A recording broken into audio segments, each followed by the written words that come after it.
Little Green Farmstead. I wanted to do this video for a long time, so it is way overdue, but this video is about sour crop and how to treat it, how to cure it, and just all the supplies you will need in order to do so. So just know that it's not a death sentence. There's a lot of videos out there that make this sound like a death sentence, and it doesn't have to be if you understand a few things. So we're going to go over what is sour crop, what causes it or can cause it, and again, how to cure it. So sour crop is a yeast infection. So this is the result of naturally occurring yeasts being allowed to replicate out of control. And this is usually due to the food staying in the crop for too long. So the way that chickens work, the crop is kind of just a holding area, kind of like a hamster's cheeks. But for chickens, it's a crop. So they hold food in there and the food moves through their system little by little. So this is how a chicken can eat throughout the day, and they forage throughout the day, and then at night they roost. And while they're roosting at night, they're pooping because they're still processing all that food that they ate throughout the day. So when the crop doesn't or isn't allowed to empty out, then we have the yeasts replicating out of control because we feed our chickens. Generally, people are feeding chickens a corn-rich diet.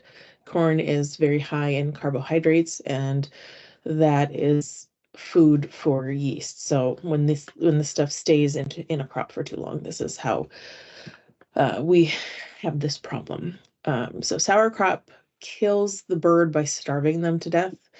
The sour crop will cause the inflammation, will cause further inflammation, and will further prevent nutrition from getting into the bird. So it's a very long suffering death for a chicken, because starvation takes a long time to die from, especially when they get small amounts of nutrition, just not enough to sustain themselves and not enough to make up for the calories that they lose just by eating, drinking, walking around, pooping. All of these things take calories, and they're not getting enough calories to offset that. So, all right. So there's a lot of potential causes for sour crop, an impacted crop. And so this could be eating grass that's too long and it just sort of becomes a big wad. Inflammation in the crop will slow the crop from emptying. And this inflammation is probably going to happen a lot slower than an impacted crop. Or it's going to cause the sour crop a little bit slower, so it might be a little harder to catch on to. But just keep an eye on your chickens' crops every morning. It's kind of one drawback I have found to having those automatic doors that open automatically. Like, before I would throw open the doors and I could see my chickens coming out in the morning, and I could visually inspect them and say, okay, everybody's crops look empty. I can't see them. So when it's full, you've got this big bulge on the right side of their bodies that isn't there in the morning. So algae in the water can cause it because this is going to mess with your chicken's body's natural chemistry, and it's actually going to lower the pH in the crop, which will allow yeasts and other bacteria to reproduce. You can offset this by adding some apple cider vinegar to your water when you fill it, especially if you're filling from a well. You want to add ACV in your chicken's water, especially if you have those big plastic waterers. They tend to grow algae in them over time. So scrub them out and then add some apple cider vinegar. That will help offset that. Too many fruits and veggie scraps can also throw it off. This should barely be about 10% of the diet. Molting, it's just their bodies are working really hard to produce feathers, and their bodies are using up a lot of nutrients that your chickens have been kind of storing up. So molting seasons, and that happens twice a year. those are going to be times, it's typically fall because they're refreshing all of their feathers. They're not just losing their winter feathers. You're going to see more of a strain on them during their fall molting season, especially if the temperatures dip and you have bad weather. And then finally, chickens with disabilities such as scissorbeak. Fricassee has had sour crop twice. One time she nearly died from it. I have pictures of her later on in this presentation where you can see how emaciated she was. Oops. So if you have a chicken that has a crossbeak, or especially if it's not such a severe cross that they still forage. So I have another bird. His name is Dorothea. I didn't name him. And Dorothea's deviation is so severe that Dorothea cannot forage. So there's really not much to worry about with him because he can't eat anything but chicken feed, and he has to be able to stand in his food in order to eat. So I don't really have to worry about it with him. But with Fricassee, it's usually she eats really long grass, or she'll eat a whole kernel of corn and it'll get stuck in her crops. So that's a problem. Oops. There we go. How to prevent sauerkraut. Again, make it a regular practice to look at your chickens and feel their crops if you're unsure of what you're seeing, or if you think you see something in the morning, like a crop that is not empty, then go ahead and feel the crop. If it feels squishy and full of gas, like as you massage the crop, if it's like shrinking and you're smelling that bad breath, that is the indicator that stinky breath that'll just knock your socks off. That's a indication of sauerkraut. Add apple cider vinegar to your chicken's water. This will help keep their bodies in balance, especially if you have well water. Limit their intake of fruits and veggies. This should be about 10% of your bird's diet. They're going to forage grasses and things naturally, so don't give them anything additional. So don't give them fruits and vegetables in addition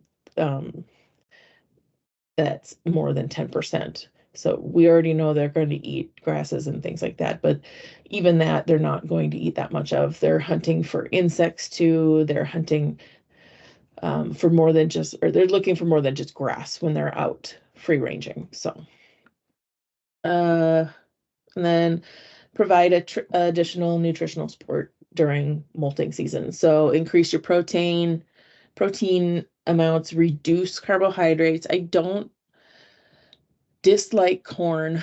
My chickens eat corn as a treat, but it's very sugary and carbohydrate heavy food. So it's really limit that on hot days, especially because high carbohydrate foods will make your chickens hotter.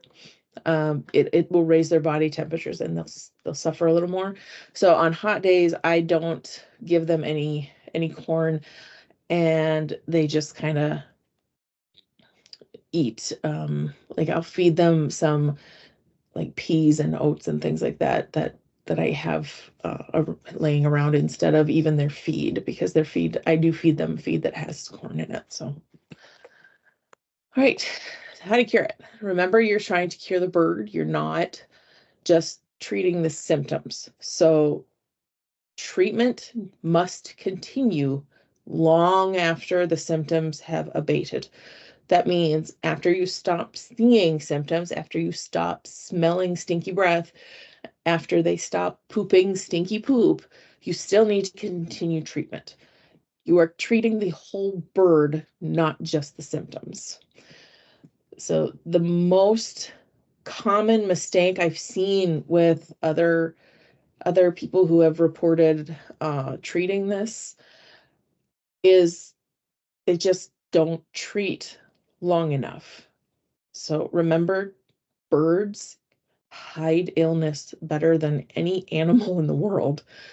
Chickens, I think especially chickens, because they are very, they're still very much kind of a primitive animal.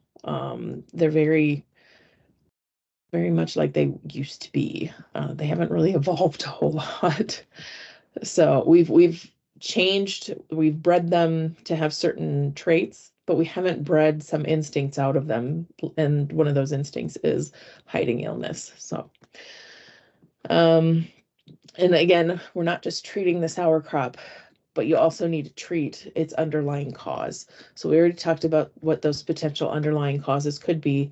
So do try to pinpoint what it is. If you're feeling a mass in the crop, you have a blockage, massage that to break it up and keep working at it until you get it broken up.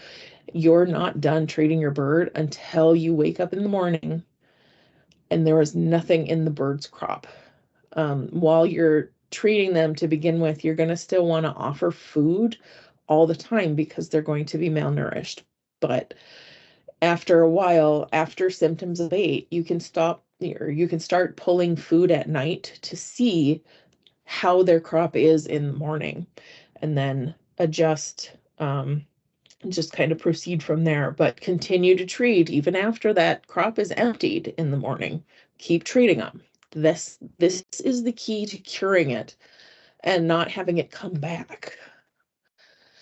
All right, so step one, isolate the bird, put it in a hospital cage. I have some links to hospital cages. I have a video on how I set up a hospital cage. I can link that in the description box. Treatment. First, determine that underlying cause. Feel that crop, see what's in there. If you could feel, I could feel the kernels of corn in Fricassee's crop, so I knew what it was. And then I would just monitor her poop. Yes, I inspected her poop for corn.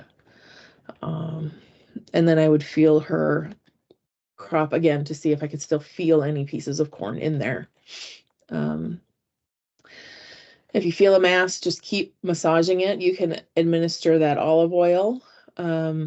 Do not squirt anything into a chicken's mouth. Always try to offer it to them as a treat. And hopefully they will drink it. If they don't, then you can drip it onto the tip of their beak and let them swallow it.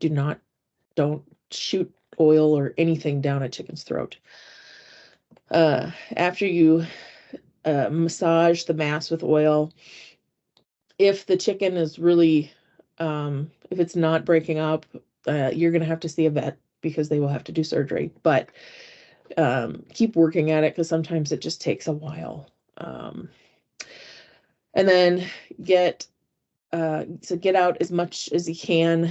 And then once you're comfortable, I wouldn't recommend making the chicken vomit unless you're comfortable doing this. If you hesitate, if you leave them upside down for too long, they will aspirate, which means they'll inhale that liquid from inside of the crop, and that will cause pneumonia and they will die. So don't make the chicken regurgitate what's in their crop unless you're comfortable or desperate. If your chicken's gonna die tomorrow, or if you feel like the chicken's gonna die tomorrow, I did make Fricassee vomit. She was on her last legs when I finally realized what was going on. So I didn't feel like I had a choice. She had so much of an infection in her crop. I had to do something to get it out. So I did a couple different tips upside down for her, and I only let her stay upside down for maybe 10 seconds. It was coming up actively, like before I even tipped her upside down. She was like, things were coming out of her mouth, and that's how much pressure was in her crop. So it's up to you. Don't just make them regurgitate just because people tell you to. Sometimes you can get away with it. If your chicken isn't emaciated and on its last legs, I would say don't. Instead, start administering the Monistat. Massage it around in the crop after you give them that half a cc of Monistat. And then you're going to do this for 2 times a day. So 1 cc per day, but you're going to do half cc in the morning, half a cc at night. And you're going to do this for a maximum of 3 days. I don't recommend getting generics because they can fluctuate in the amount of the active ingredient in them. So I always buy brand name for birds. So, All right. Poop equals progress. So this is an actual picture. Not only did I inspect Fricassee's poop, I photographed it. I photograph a lot of things because I like to keep an eye on, I like to compare things from one day to the next so that I can see what that progression is. As you can see, this is really green and it stunk so bad. Oh, I've never smelled anything that horrible. Even the stuff that came out of her mouth wasn't as bad as this. This was terrible. Um, so yeah, this is gross, but you can, if you look, I know you probably don't want to look that close, but there are little kernels of corn in there, which was exciting. All right, supportive care. The Monistat fungicide will help get that yeast under control, but that's not the only problem with your bird.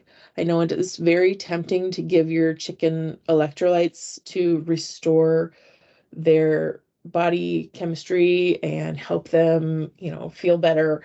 But those electrolytes in the mixes that you buy in the store, they all contain sugar.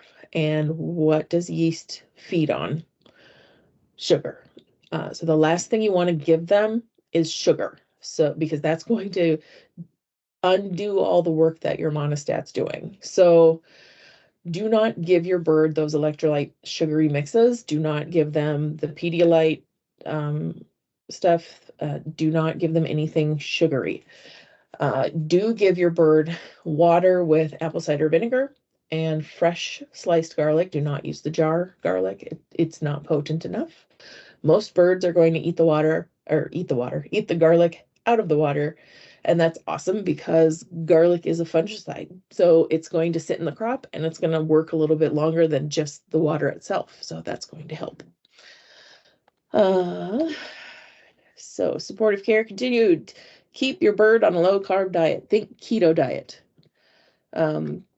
So carbohydrates turn into sugars very quickly, and we want the body to not have that much sugar in it. So we want the crop to not have sugar in it for the yeasts to feast on, right? So we're going to give them things that are going to give our bird nutrition, but they're not going to give the yeast nutrition. So watch your bird droppings, keep an eye on them, when they poop, how much they poop, how often.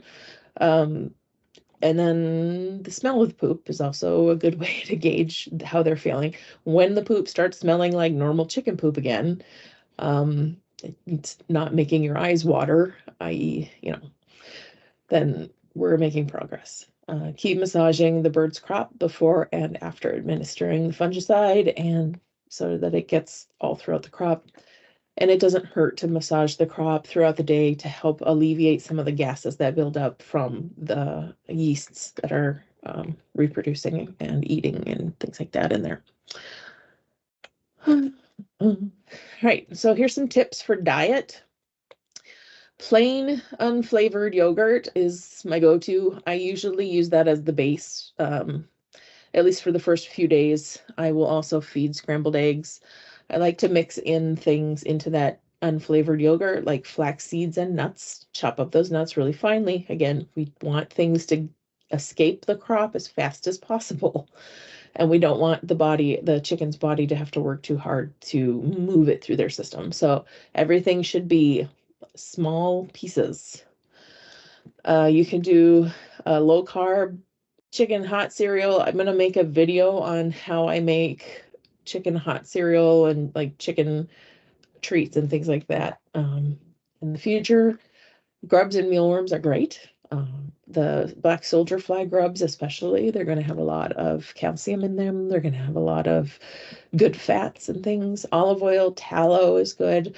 Melt the tallow. Lard is good. You have that on hand. You can give them cooked fish. Just cook it and then cool it. High quality cat food. Don't buy Friskies. That's not good. They have a lot of carbohydrates and fillers in them. Read the label and see if